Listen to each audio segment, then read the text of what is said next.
mon message était simple et repose autour de deux convictions qui valent pour la Polynésie française, mais pour l'ensemble du territoire français.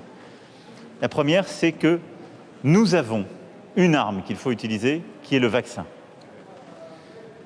Le vaccin est ici largement disponible. Il y a plusieurs centaines de milliers de doses qui ne sont pas utilisées, qu'il faut continuer à utiliser, mais partout, nous devons nous faire vacciner. La grande différence avec il y a un an, c'est qu'aujourd'hui, on a un vaccin. Il y a plus de 3 milliards d'habitants dans le monde qui l'ont utilisé, sur lequel maintenant on a un recul depuis plusieurs mois. Et on sait qu'il protège y compris contre ce variant. On sait que quand on est vacciné, on protège aussi les autres, parce qu'on est plus contagieux.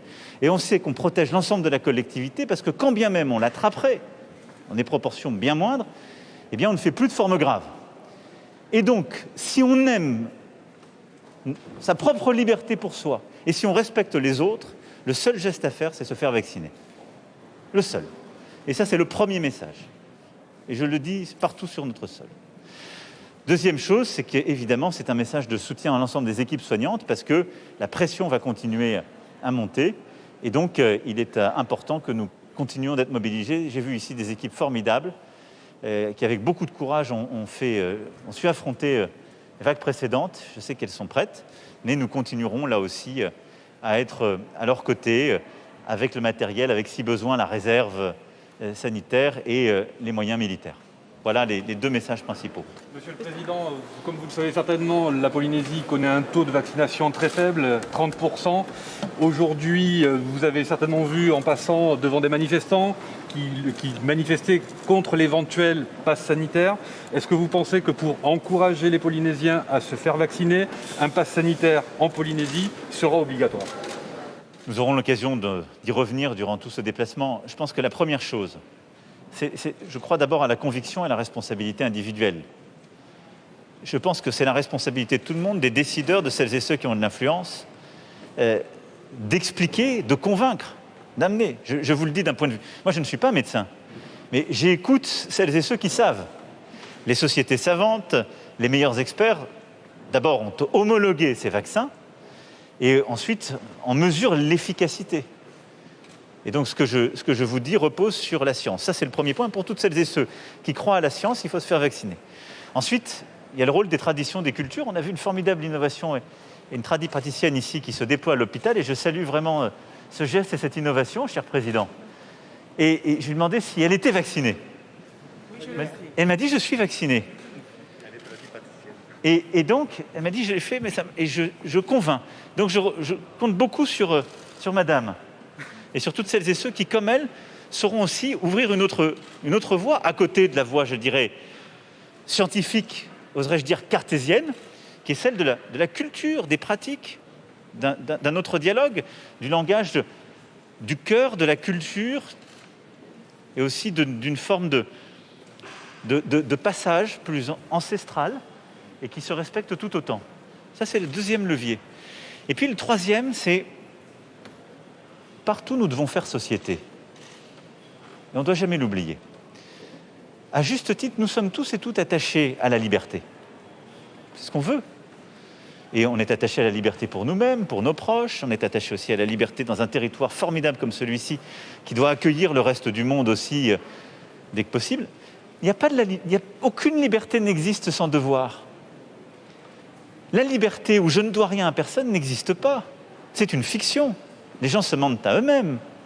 Ma liberté ne s'arrête que là où la liberté de l'autre commence, mais surtout, elle repose sur un sens du devoir réciproque. Que vaut votre liberté si vous me dites « je ne veux pas me faire vacciner ». Mais si demain vous contaminez votre père, votre mère ou moi-même, je suis victime de votre liberté, alors que vous aviez la possibilité d'avoir quelque chose pour vous protéger et me protéger. Et au nom de votre liberté, après-demain, vous allez peut-être avoir une forme grave, vous allez arriver à cet hôpital. Ce sont tous ces personnels qui vont devoir vous prendre en charge. Et peut-être qu'ils devront renoncer à prendre quelqu'un d'autre, déprogrammer une opération au nom de votre liberté. Ça n'est pas ça, la liberté. Ça s'appelle l'irresponsabilité. Ça s'appelle l'égoïsme. Une société ne tient que quand la liberté de chacun est respectueuse de l'autre. Et donc, elle repose sur des droits et des devoirs. Monsieur le Président. Président, le Sénat a modifié en partie le texte sur le pass sanitaire cette nuit, se faisant écho aussi d'une partie de la population qui manifeste contre ce pass sanitaire. Est-ce que à la fois ces modifications au Sénat et ces manifestations pourraient vous faire assouplir cette utilisation du pass sanitaire ou faire bouger quelques lignes? D'abord, je pense qu'il importe de ne surtout pas mettre ces deux sujets sur le même plan. J'assume totalement d'avoir pris des décisions le 12 juillet dernier qui s'imposaient parce que mon rôle, là où je suis, éclairé par les équipes scientifiques, les structures compétentes et avec le gouvernement, c'est de prendre des décisions. Et de prendre des décisions pour protéger les Françaises et les Français. Et j'assume totalement les décisions que je prends à cet égard. Protéger et à chaque étape de la crise, prendre des décisions proportionnées, reposant sur la responsabilité de chacun, mais aussi parfois les contraintes collectives que nous devons avoir pour toujours protéger. Je les assume. Ensuite, il y a un débat démocratique. Et il est donc légitime, normal, que les parlementaires, à l'Assemblée nationale et au Sénat, discutent et modifient, comme notre Constitution le prévoit, le texte qui a été soumis par le gouvernement. J'invite d'ailleurs toutes celles et ceux qui parfois prononcent des grands mots lorsqu'on parle de la France, à juste constater que c'est ça qui s'appelle la démocratie. Que des femmes et des hommes élus légitimement par le peuple pour légiférer puissent modifier un projet de loi déposé par le gouvernement. C'est ce qui se passe. Étant le garant des institutions, je n'ai absolument pas à commenter telle ou telle chose, mais à simplement souhaiter que ce travail démocratique se fasse dans l'apaisement, l'efficacité, et qu'il puisse cheminer jusqu'à ce que nous ayons un texte dûment voté, puis qui sera soumis au Conseil constitutionnel, comme l'a dit le Premier ministre, et qu'à ce moment-là, je promulguerai. Pour le reste, je pense qu'il faut continuer le travail de conviction, je dirais inlassable, pour que nos concitoyens se fassent vacciner.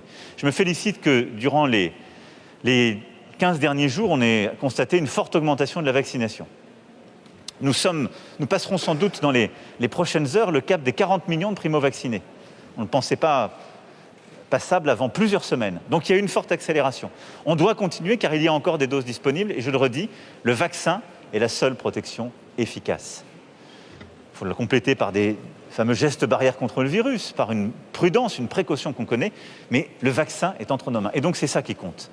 Et après, chacune et chacun est libre de s'exprimer dans le calme, dans le respect de l'autre, sauf à ce que le virus ne cède aux manifestations, mais tel que j'ai compris son fonctionnement depuis le début, je ne crois pas qu'il y ait grande efficacité à manifester contre lui. Je voulais parler des responsabilités, Monsieur le Président. Est-ce que vous visez notamment les personnes plus nombreuses ce samedi que samedi dernier qui ont manifesté contre l'instauration la manifestation du pass sanitaire? est un droit constitutionnel. Je respecte toute personne qui s'exprime librement dans notre pays et manifeste. Et je les écoute et avec beaucoup de considération. Maintenant, je pense que la priorité, elle est à la mobilisation. Vous savez, je l'ai dit il y a 1 an et demi. À l'époque, on trouvait que j'étais pessimiste ou excessif. On s'est aperçu que j'avais peut-être pas tort quand je parlais d'une guerre. Bon. La caractéristique de cette guerre contre le Covid-19, c'est une guerre qui nous réunit tous. Parce qu'on se bat tous ensemble contre cet ennemi invisible. Ne nous divisons pas. Donc je suis très respectueux pour chacun. Je comprends très bien qu'il y ait certains de nos concitoyens qui aient peur. Bon, je pense simplement que nous sommes la nation de Pasteur, nous sommes le pays des Lumières. Lorsqu'il y a des faits avérés, il faut quand même regarder la science. Quand on parle d'une épidémie, le mieux c'est d'écouter les scientifiques. Quand on veut se faire soigner, on va dans un hôpital. Bon, quand on traite une épidémie, il vaut mieux écouter les scientifiques. Les scientifiques nous disent quoi? Ce vaccin est efficace, utilisez-le. Donc j'invite chacun à le faire. Je respecte les doutes. Je pense qu'aux doutes, il faut répondre par la patience, la conviction, l'accompagnement, le respect. Après, je constate aussi qu'il y a des gens qui sont dans la mobilisation, si je puis dire, à l'irrationnel, parfois cynique, manipulatrice. Je ne suis pas pour la post-vérité, parce que je pense que dans nos sociétés, quand on parle de science, il y a encore des choses qui sont vraies et d'autres fausses. Voilà, donc je continuerai ce travail inlassable de conviction, dans le calme, dans le respect de l'autre, et surtout dans l'unité. Et moi, c'est un appel à l'unité que je veux faire. Nos compatriotes aujourd'hui doivent être tous mobilisés pour qu'on vaccine le plus de monde possible et pour que tous ensemble, on fasse justement esprit de résistance face à ce virus. Monsieur le Président, Oui. il y a le pass sanitaire, il y a les restrictions qui reviennent dans certains territoires. Est-ce que, et les manifestations pourraient en être une preuve, est-ce que vous ne vous inquiétez pas de l'acceptabilité de ces mesures et de cette double contrainte finalement qui va peser sur les Français? Vous savez, d'abord, je pense qu'il faut être très précis. Le pass sanitaire, la loi n'est pas votée, donc je serai prudent, mais n'est pas applicable dans les bars et restaurants avant le mois d'août.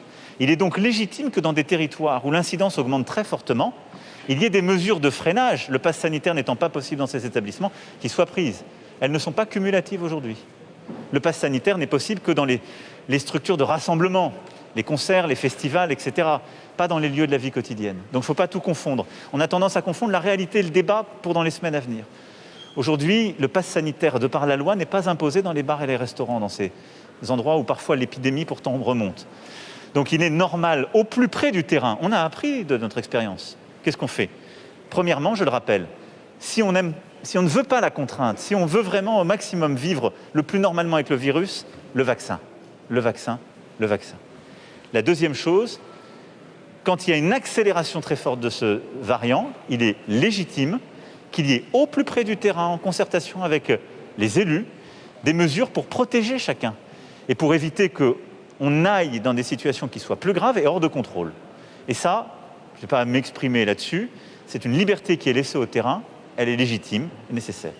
Troisième point, pour éviter cela, nous avons cette stratégie qui est vaccination, passe sanitaire. Mais il faut pour ça que la loi soit votée, qu'elle soit déployée, donc il faut attendre quelques semaines. C'est pour ça que ça n'est pas un cumul aujourd'hui. C'est une étape. J'insiste là-dessus. Merci beaucoup. Monsieur le Président, excusez-moi encore une fois, je parle toujours santé, et notamment au niveau de la caisse de prévoyance de santé. C'est un thème qui a été abordé lors de la table ronde, et notamment le remboursement aujourd'hui des frais avancés de la CPS, soit à peu près 600 millions d'euros.